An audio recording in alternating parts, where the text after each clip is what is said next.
What is going on, guys, and welcome back to the channel. In the last video, we picked up the Camaro that you see right here behind me. We got this thing home, cleaned it up, and got it rolled in the garage so we could start taking a look at it to see where we stand. Now, just in case you missed that video, this is an 85 Camaro that someone started the big block swap. Now, the key words there being started, there's still a ton of work that needs to be done on this thing before it's even remotely close to being ready to fire up. But as soon as we got it rolled in here, right off the bat, I noticed I wasn't in love with the engine placement. So today we're gonna get this thing up in the air, start taking a look at it, and see if we can get the engine where I want it, or if we're better off pulling the engine and transmission out and starting from scratch. So let's get this thing up in the air and get to work.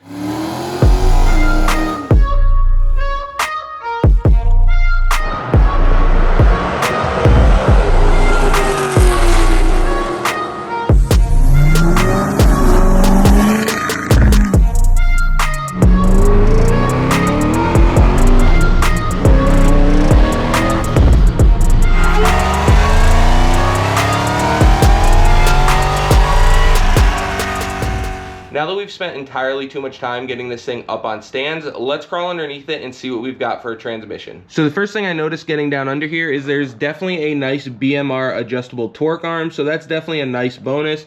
Leads up to the transmission, and I'm not sure if you guys can see it from here, but that transmission cross member is looking pretty sketchy. Let me see if I can get a little closer to show you guys. But whoever welded on this thing, I'm not sure if they had Ray Charles doing it or who they called in as a welder, because some of these things are pretty bad. Like that's bad. I don't want to throw any shade, but good Lord, guy, put the welder down. So we'll definitely have to do something there, but let's take a look at this thing real quick. It looks like it's definitely going to be a TH350. I was hoping for a 400, but that little vacuum port right there, right on the passenger side rear, tells me that it's a 350. It should be on the driver's side and a little bit farther forward. Now, you could also tell a couple other ways. A 400 should have an electronic kickdown, whereas this should have a cable kickdown. We obviously don't have the carburetor or anything on this yet, so I'm not sure if any of that's hooked up. But that vacuum port over here on this side is a pretty easy telltale that it's a 350. Now, if we peek around a little bit more, we're definitely missing some stuff, and we're gonna have to pick through this. But as you guys can see, we're missing a torque converter, so we'll have to track one of those down. Now, I think I have one out in the trailer from a small block that we had a while back. I never ended up using it, and it's been sitting for years, but we might be able to put it to use on this project. So I'm not sure where I want to start. I don't know if we want to start just by pulling this transmission out and go from there, or if we should try to lift up the engine a little bit and see if we can get the mounts that they have lined up. Next thing we're gonna do is get this radiator out of here. We're gonna get this shroud and radiator pulled up out of the way. The water pump is just on there loosely, so we might pull that out of our way too, just to make this thing a little bit easier to maneuver around. So let's go ahead, grab the engine hoist, get this thing lifted up and try to shimmy it back. They've got some really nice grade A hardware holding this radiator shroud in. So I'm gonna go ahead and undo these fancy self-tappers we've got here. At least they don't go right into the sheet metal, they go into like one of those little old nutsert things. But I'm gonna go ahead and get this whole piece lifted right up out of our way, and then we can get the water pump out of here as well. Maybe I should have done the water pump first, but we'll go ahead and see if it'll fit out of here.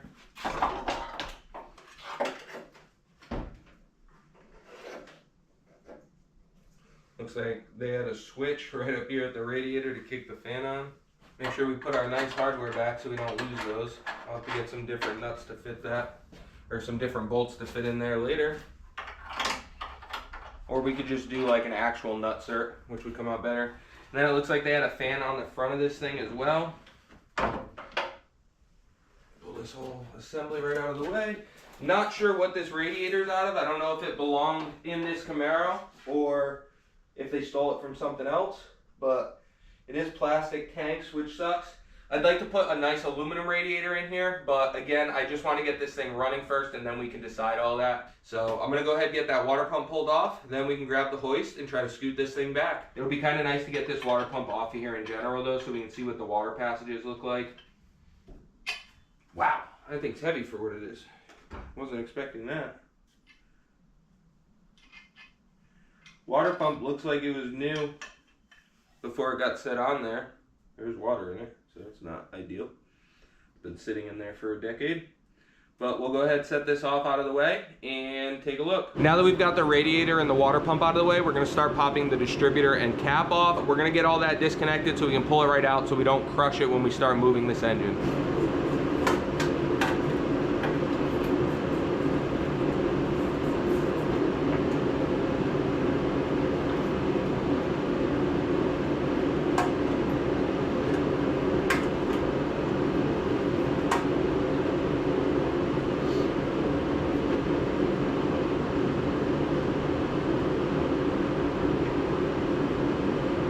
Looks like a pretty much brand new distributor, so that's a good sign. All right guys, so we brought the engine hoist in here and we realized that I wasn't able to reach the big block as good as we thought. It is the biggest engine hoist Harbor Freight had, but we still couldn't quite reach in there. So we decided to go ahead and pull off the front bumper cover. Now I don't want to scratch this thing off, even though it's primer, I just don't want to beat it up any more than we have to. So we went through and undid all the hardware, and a whole bunch of it was rusty. A couple things broke, but we'll fix it when we go to put this thing back together. But for now, we're just gonna go ahead, pull this thing off, and then hopefully we can get the engine hoist in here and start moving the big block around enough to get it where it needs to be. So we're gonna grab this bumper cover, see if it starts coming free, and go from there. Give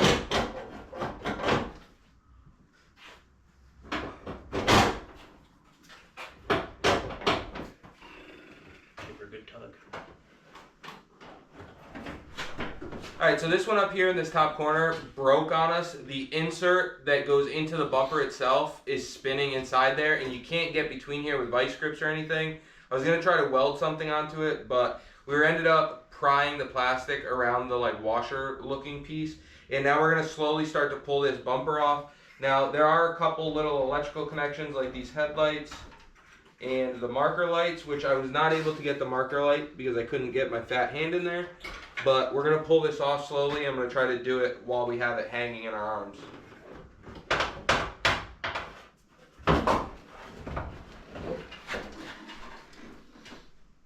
Alright. Just go straight down with it. Now that we got the bumper cover off, Dylan's just going ahead and loosening up this bumper support bracket. And we're gonna go ahead and get this thing out of the way, and then we should have plenty of room to work with.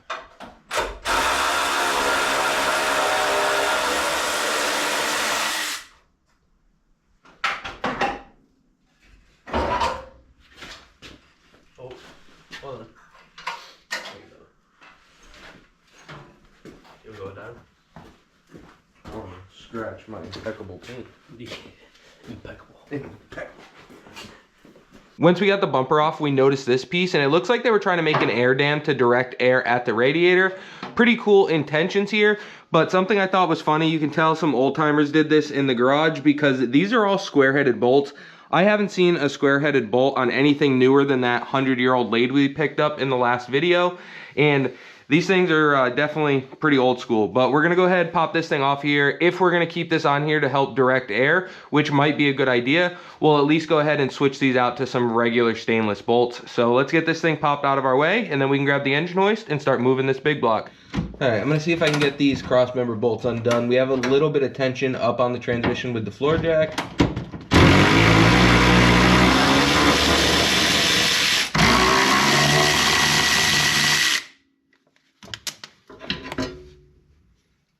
God dang. Thing's pretty ugly. Alright, now that we got that out of the way, we can start moving the engine and transmission placement around to see if we can't get this thing to line up better. So after looking at this thing a little bit more, I've decided that we are going to go ahead and just pull the transmission out now, and then we'll try to get the engine in place by itself and then start bolting stuff up from there. So let's go ahead and get the transmission pulled out and go from there. So one of the first things we need to do to get the transmission out is to start breaking all of these drive shaft bolts loose. Then I'm going to tape up the U-joints. The drive shaft looks pretty questionable, but again, right now we're just trying to get this thing to a point where it can run. We can go through and add a whole bunch of fancy stuff later. So I'm just gonna go ahead and keep getting these things undone. Then hopefully this thing slides right out. Definitely gonna have to put a U-joint in this thing. Yeah. Alright, let's go ahead and start pulling the transmission out. Not sure how well you guys can see it under here, but this thing has literally one bolt holding the bell housing in, and like I showed you before, no torque converter. So it shouldn't be too hard to get this transmission out. So I'm gonna grab that one last bolt. We'll get some sort of tray under this transmission on the jack to try to hold it up, and then we'll get this thing slid out.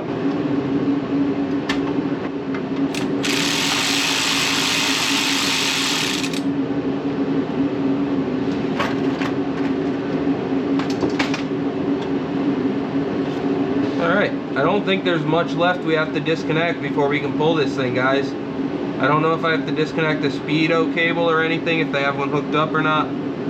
But other than that, we'll just re-drop that cross member. And I don't think they have anything else going to this thing right now.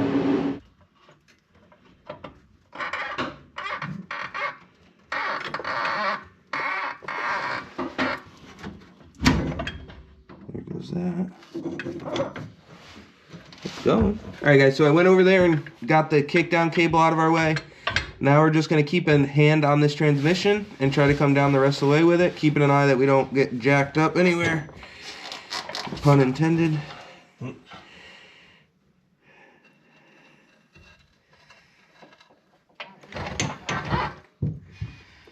Still clear?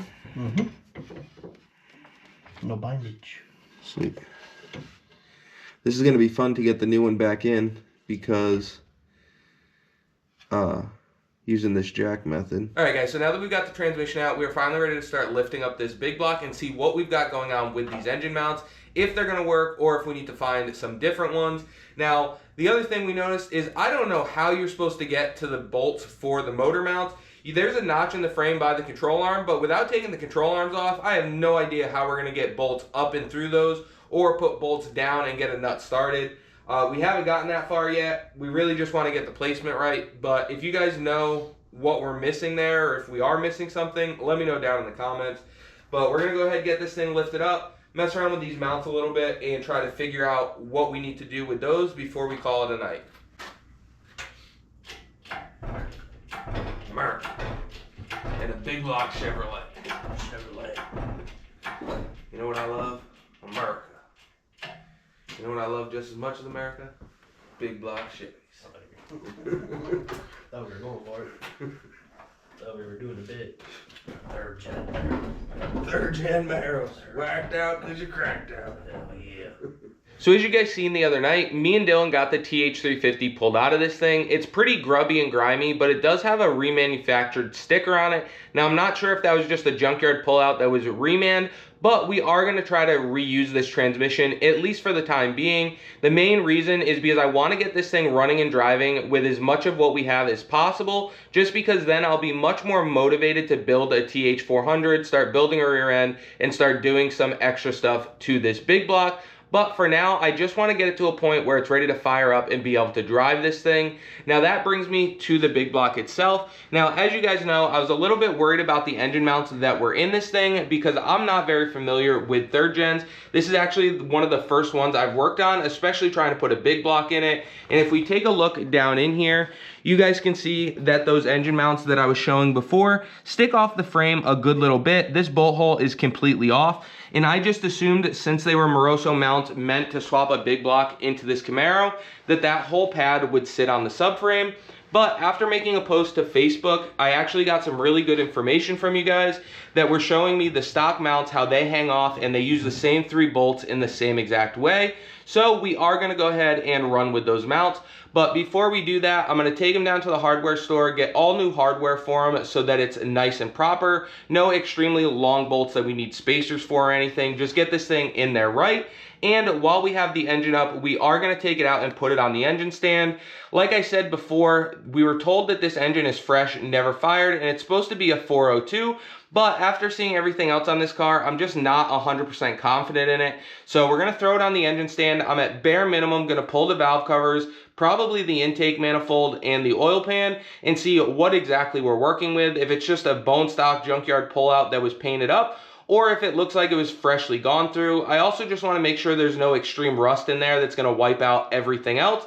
And I'd really like to see some sort of aftermarket valve train, or at least a camshaft, because this thing should really be a little bit choppy at least. It's going to sound super good once we get it fired up. So that's the plan for today. We're going to get this engine pulled out, get some new hardware for the engine mounts, get this thing on the engine stand, and start going through it. The next thing we need to do to get this big block out of here is start undoing these headers. Now I will say they look like they are some 3rd gen Camaro big block swap headers because they fit extremely well on this car with this combination. Now the only downside is it looks like they used an Allen head bolt kit, which I'm not a fan of. Over here on this side, they're easy to get to, but on that side, it'd be much easier to be able to use a normal wrench. But for now, let's go ahead and get these things popped off of there so we can lift this big block up and out and go get some new hardware. Not sure how heavy these things are going to be, so I'm just going to try to be careful with them and set them down once we get this bolt out.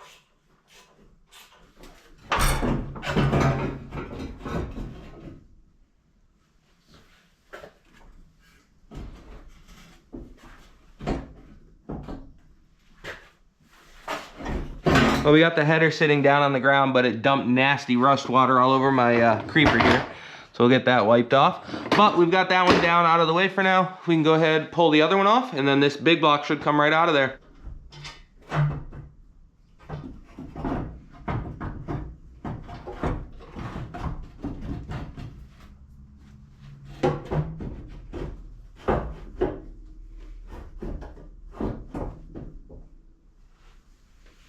All right, headers are out of the way. This one's gonna drop on us if we're not careful, but I'll hold it up. Then we can start lifting the big block up and get it on the engine stand.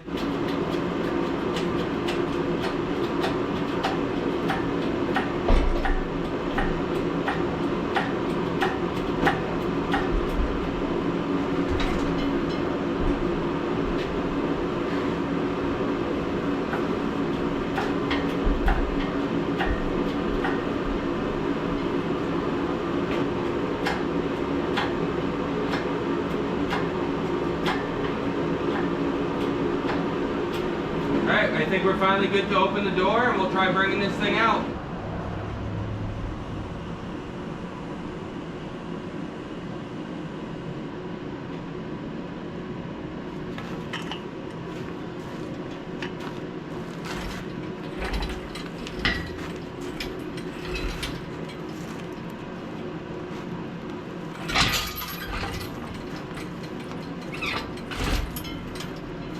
So I'm gonna go ahead and take the flex plate off just in case we have to take this thing apart on the stand. I don't wanna have to lift it up just to get this off. So I'm gonna go ahead and zap this off with an 11/16.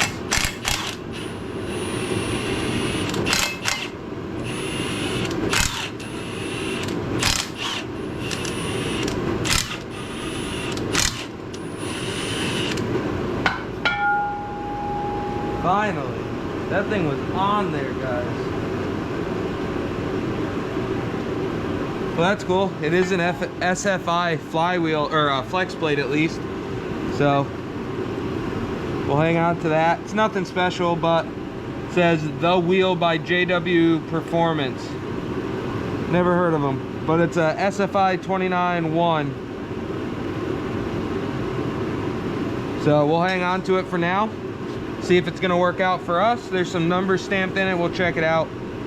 And then we'll get this thing on the stand finally and start taking a look at what we've actually got here.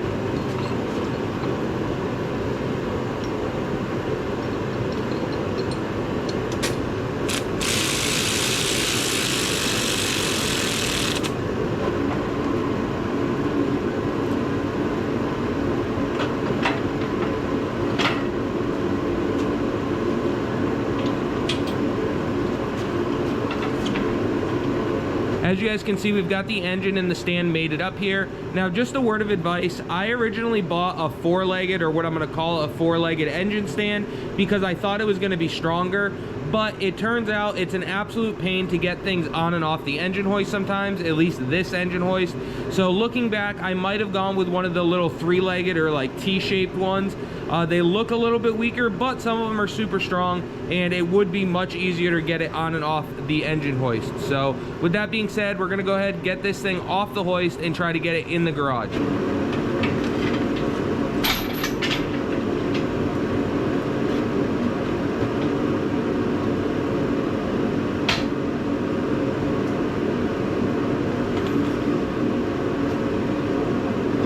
Got it on the stand, but as you guys see, it's an absolute pain. Now, sometimes I can flip it around and go in from that side, and it sometimes works.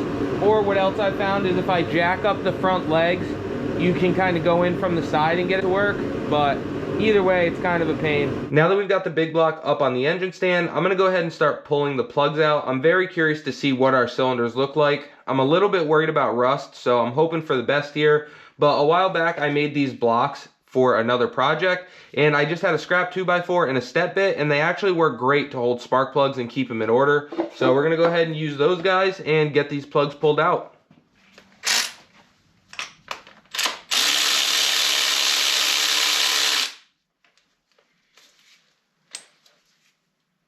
That one looks great. Not sure how well you guys can see it, but that one looks almost new. See what the next one looks like.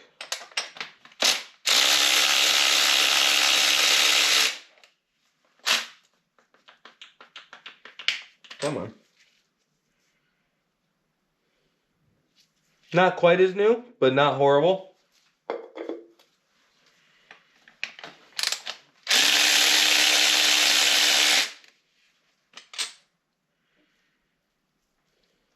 Again, not quite as good as the last one, but still nothing scary yet. So let's do this last one on this side.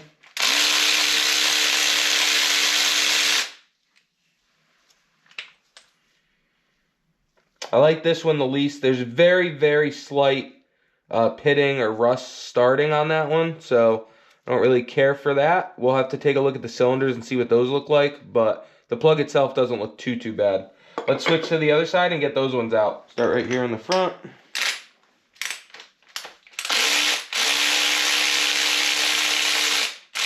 That one doesn't feel great. Oh boy. Well, that's kind of scary. Not sure how well you guys can see it, but there's definitely some rust on that plug. It's not like completely gone, but I could feel it coming out. That didn't feel great. So that really kind of sucks. Hoping for the best here. We'll have to grab our scope and take a look down in that cylinder. Let's see what the next one looks like.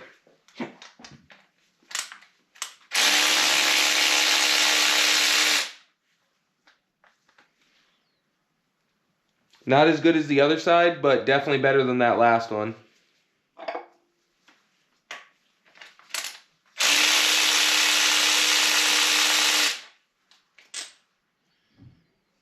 That one doesn't look bad at all.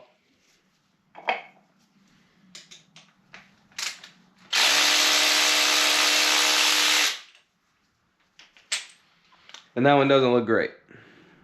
Doesn't look bad as that first one. That one's the one that scares me. Cylinder number 2, that would be. Cylinder number 2 doesn't look very good, but this one's not great, but not bad. So let's go ahead, grab our scope. I'm gonna look at cylinder number 1, and then we'll look at cylinder number 2 and see what we're working with. Really kind of worried about cylinder number 2 right now. So let's grab that camera and see what we've got. Finally got my cheap little Wi-Fi camera to work. And if I can get it to screen record for you guys, I'll put it up on your screen. And I decided to just go for the worst cylinder that we saw. And not gonna lie, there's definitely a lot of cross hatching. It almost looks maybe like it's a little aggressive. But I don't see any rust yet, which is a good sign. So I'm gonna see if I can flip this camera around real quick. Pistons definitely have some carbon on them. There's definitely some scoring on the cylinder walls.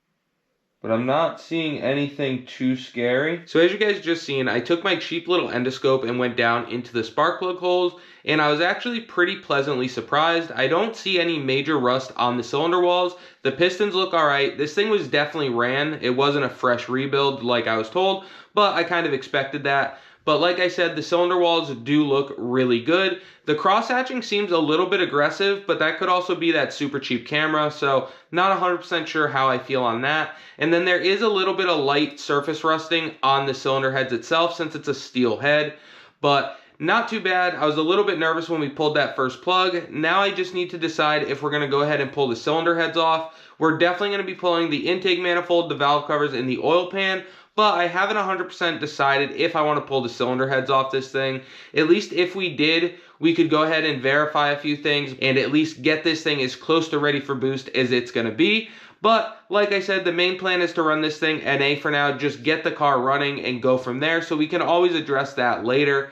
So I'm going to think about it tonight. We'll come down here first thing in the morning, which will be just a couple seconds for you guys. I'll have my decision made and we'll start diving into this thing. Alright guys, so it is the next day and I took some time last night to decide what we want to do with this big block, especially now that we've got it on the engine stand. And the consensus I've come to is that we should probably go ahead and just tear this thing down, at least take the valve covers, the intake manifold, the timing cover, the oil pan, and see what we're working with, because at bare minimum, I want to have at least a choppy cam in this thing. And if there's anything else we can do while it's apart to get this thing ready for boost, we'll go ahead and do it. And also, if we see anything that causes us to want to pull the cylinder heads, we can go ahead and do that at that time as well. So we are going to go ahead and strip this thing down. Originally, we were going to just bare minimum slap it back together, throw it in the car, and try to get it running with the carburetor that we have. But like I said, I think I'd rather just take the time now so that we don't cause any unneeded harm to this big block. And then, of course, once we start building a turbo kit for it, it'll be that much better and a little bit more safe. So that's what we're going to be doing in the next video. Make sure to stick around for that. We'll get this thing all torn down, see what we need, and anything that we're going to upgrade to get this thing ready for a little bit of boost. So as always, I appreciate you guys for checking out the channel. Don't forget to like, comment, subscribe, ring that bell, and check us out on all of our other social media platforms: Facebook, TikTok, and Bought to Build Official on Instagram. And we will catch you on the next one.